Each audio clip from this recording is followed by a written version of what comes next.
ఈ సందర్భంగా నేను తెలియజేస్తాను. Right sir, right. నాగార్జున గారు సార్, ఏంటి ఈ మద్యానికి సంబంధించి మరి పార్లమెంట్లో కూడా చర్చ జరిగిందంటే దానికి సంబంధించి కూడా ఎంపీ గారు మాట్లాడారు. ఏంటి మీ రియాక్షన్ ఏంటి కాంగ్రెస్ పార్టీ?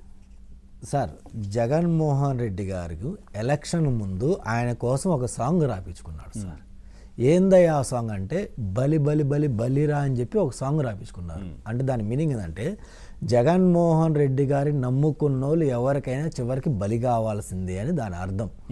దానికి నిదర్శనంగా ఈరోజు ఇది చెప్తున్నారు సార్. ఇంకపోతే ఈ స్కామ్ జరిగిందా లేదంటే గత 5 ఏళ్ళు మీరు కానీ మేము కానీ మొత్తుకుంటానే ఉంటున్నాం. ఎందుకంటే చిన్న చిన్న కిరాణా షాపు వాళ్ళే పేటిఎం కానీ గూగుల్ పే కానీ ఫోన్ కానీ స్కానర్లు పెడుతున్నారు. మీరు ఎందుకు పెట్టట్లా? ఈ డబ్బు మొత్తం ఎక్కడికి వెళ్తుంది? అసలు ఈ మద్యం ఎవరు తయారు చేస్తారు ఏందని చెప్పి విడిగా చర్చ జరిగింది సార్. చిన్న పిల్లగాడిని అప్పుడే పుట్టిన పసిబిడ్డని అడిగినా కానీ ఈ స్కామ్ గురించి చెబుతారు సార్. అంటే అంత ఇళ్లలో అంత చర్చ అయింది సార్. అయితే ఇది మనం జగన్మోహన్ రెడ్డి గారు తప్పు చేశారని మన అందరూ తెలుసు సార్. దాన్ని కాసేపు పక్కన పెడితే ఇప్పుడు ముందుగా తెలుగుదేశం పార్టీ సోదరులు మాట్లాడిన దాని గురించి మొదటగా స్పందిద్దాం సార్. తెలుగుదేశం పార్టీ సోదరులు మాట్లాడతా గతంలో మేము 5 ఏళ్ళు దీని మీద ఎంత ఫైట్ చేసినా మాకు తెలుసు, అంత కష్టపడ్డాం, కానీ ఈసారి డెఫినెట్గా ఒక కొలికి తీసుకొస్తామని చెప్పి పెద్దలు చెప్పడం జరిగింది సార్. ఇదే 5 ఇయర్స్ లాస్ట్ 5 ఇయర్స్లో PPA పవర్ పర్చేసింగ్ అగ్రిమెంట్ కూడా అప్పటి ఎమ్మెల్యే ఇప్పటి ఫినాన్స్ మినిస్టర్ కూడా విపరీతంగా ఫైట్ చేశారు సార్. దాని మీద కేసులు కూడా వేశారు సార్ కోర్టులో. కానీ స్టిల్ ఇప్పటికీ ఆ స్కామ్ జరిగిందని మీకు తెలుసు, మాకు తెలుసు. ఇప్పటికీ ఎందుకు దాని మీద ముందుకు ఎవరు వెళ్ళట్లేదు? దాని మీద పెద్దలు మాట్లాడాల్సిన అవకాశం ఉంది సార్. ఎందుకంటే మాకు నమ్మకం లేదు సార్.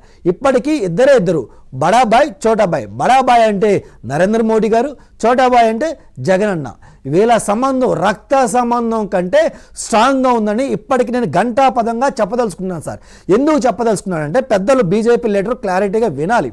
10 సార్లు మీరు కాంగ్రెస్ మెంబడి ఏడవటం వాళ్ళు ఏదో సామెత ఉంటుంది, మింగలాగా మంగళవారం అన్నట్టు ఒక సామెత ఉంటుంది. ఎందుకు ఈ మాట అంటున్నానంటే పెద్దలకు ఉద్దేశించి మీరు తప్పుగా తీసుకోవద్దండి. ఎందుకు ఈ మాట అంటున్నానంటే జగన్మోహన్ రెడ్డి గారి విషయం స్కాములు జరిగేది గత 12 సంవత్సరాలుగా మీరు కానీ మేము కానీ జర్నలిస్టు సోదరులు కానీ ఎవరైనా సరే ఎంత ఫైట్ చేస్తున్నారో మాకు తెలుసు. అది కాంగ్రెస్ హయాంలో జరిగిందా, ఇంకో హయాం జరిగిందంటే ఆ రోజు కాంగ్రెస్ హయాంలోనే స్కామ్ జరిగినా బయట పెట్టింది కాంగ్రెస్ పార్టీ ప్రభుత్వమే. ఆ తర్వాత 2014 నుంచి బీజేపీ ప్రభుత్వం అధికారంలో ఉంది. మరి 2014 నుంచి మీరు ఏం చేశారు? ఇందాక ఒక మాట చెప్పారు సార్. ఆయన ఆయన పేరేంటి సార్ మీరు చెప్పిన పేరు? సునీల్ రెడ్డి అని ఒక పెద్ద మనిషి. అతను స్కామ్లో ఇన్వాల్వ్ అయ్యానని ముమ్మాడికి ప్రతి ఒక్కరు తెలుసు. మరి అతనికి బెయిల్ ఇచ్చి మీరు బయట తెప్పించారు కదా, తెప్పించినప్పుడు నిఘా వర్గాలు ఏం చేస్తాయి? అంత పెద్ద స్కామ్లో ఒక పర్సన్ ఇన్వాల్వ్ అయినప్పుడు ఇతను బయటకు వచ్చి ఇతను మారారా, ఇతను ఏం చేస్తున్నా ఏందని మీరు నిఘా వర్గాలు ఎందుకు పెట్టలేకపోయారు? ఎందుకు సమాచారం తెప్పించుకోలేకపోయారు? అందులో మీరు ఎందుకు ఫెయిల్ అయ్యారు? అంటే మీరు రాహుల్ గాంధీ గారు ఏం చేస్తున్నారు, సోనియా గాంధీ గారు ఏం చేస్తున్నారు, లేదా నారా చంద్రబాబు నాయుడు గారు ఏం చేస్తారని చెప్పి వీళ్ళ మీద నిఘా వర్గాలు పెట్టి మీరు తెప్పించి అసలు ఆ తప్పు చేసిన వాళ్ళ మీద నిఘా వర్గం మీరు ఎందుకు పెట్టలేదు? మీ విజిలెన్స్ ఏం చేస్తుంది? దాని మీద మీరు ఎందుకు నివేదికలు తెప్పించుకోలేకపోయింది? మీ హోంశాఖ ఏం చేస్తుంది? ఇందులో ఎందుకు ఫెయిల్ అయిందని చెప్పి నేను ఘంటాపదంగా మిమ్మల్ని అడుగుతున్నాను సార్. ఇంకపోతే ఇప్పుడు బీజేపీ పెద్దలు అంటున్నారు పెద్ద స్కామ్ జరిగింది అంటున్నారు.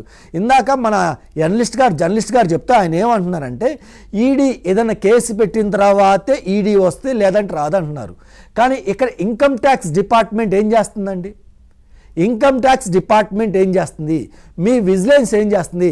సాధారణ నార్మల్ దాంట్లో కూడా పేటిఎం కానీ గూగుల్ పే కానీ ఫోన్పే వాడుతుంటే ఈరోజు గత 5 సంవత్సరాలు ఒక్క ఆన్లైన్ ట్రాన్సాక్షన్ లేకుండా ఇంత లిక్కర్ స్కామ్ జరుగుతుంటే మీరు ఎందుకు నిద్రపోతున్నారు? మీరు చెప్తున్నారు కదా మేము గల్లీలో ఫైట్ చేయాల్సిన అవసరం మీకేంటి? ఢిల్లీలో ఎవరున్నారు? ఒక్క తప్పు జరిగినా నరేంద్ర మోడీ చెమడాలు లెక్క కడతారు, లేదు తోలు తీస్తారని చెప్పి ఇక్కడికి వచ్చి మీరు డబ్బాలు కొడుతున్నారు కదా. మరి ఇక్కడ డబ్బాలు కొడుతున్నప్పుడు ఆ రోజు మీరు గల్లీలో ఫైట్ చేయకుండా మరి ఢిల్లీలో ఫైట్ చేయకుండా ఏం చేశారు? మరి ఢిల్లీలో మీ నరేంద్ర మోడీ గారు ఎటువంటి యాక్షన్ మీరు ఎందుకు తీసుకోలేదు? ఇప్పటికే స్కామ్ జరిగిందని మీరు బుకాయించడం దేనికి? నరేంద్ర మోడీ గారు జగన్మోహన్ రెడ్డి గారికి అండగా ఉన్నారు. జగన్మోహన్ రెడ్డి గారికి ఆయన హామీ ఉంది, నరేంద్ర మోడీకి హామీ ఉంది. గత 5 సంవత్సరాలు లిక్కర్ స్కామ్ చేస్తున్నారు, మీరేం చేస్తున్నారు? కాంగ్రెస్ పార్టీ నుంచి నాగార్జున గారు ఇప్పటికీ మీరు కాంగ్రెస్ మీద పడి అడగడం అవసరం. ప్రభుత్వం మీది, రైట్ కూటమి మీకుంది, మీరు ఎందుకు ఏడుస్తున్నారు? పవన్ గారు వరకొండే గారు నమస్తే. పవన్ గారు వినపడుతుందండి? వినబడుతోంది. మీరు ఇంకా జగన్ కు సహకరిస్తున్నారని చెప్తున్నారు కాంగ్రెస్ పార్టీ నుంచి నాగార్జున గారు. నాగార్జున గారు మరి పూర్తిగా మెలుకుని ఉన్నారా లేక ఏమన్నా కాంగ్రెస్ పార్టీ తుడిచిపెట్టిపోతుంది కాబట్టి ఆయన పార్టీతో పాటు ఆయన కూడా కోమాలకి వెళ్ళిపోయారేమో. కొంచెం ఒకసారి మెలుకుగా ఉంటే 2-3 విషయాలు గుర్తు చేస్తాను బ్రదర్, వ్యక్తిగతంగా కాదు, రాజకీయ విమర్శ. మీరు కాంగ్రెస్ పార్టీకి ఏదో పడుతున్నాము పడి ఏడుస్తున్నాము అని మీరు అంటున్నారు కదా, ఎవ్వరూ ఏడవట్లేదండి. రాహుల్ గాంధీ గారే పార్లమెంట్ సాక్షిగా ఆయన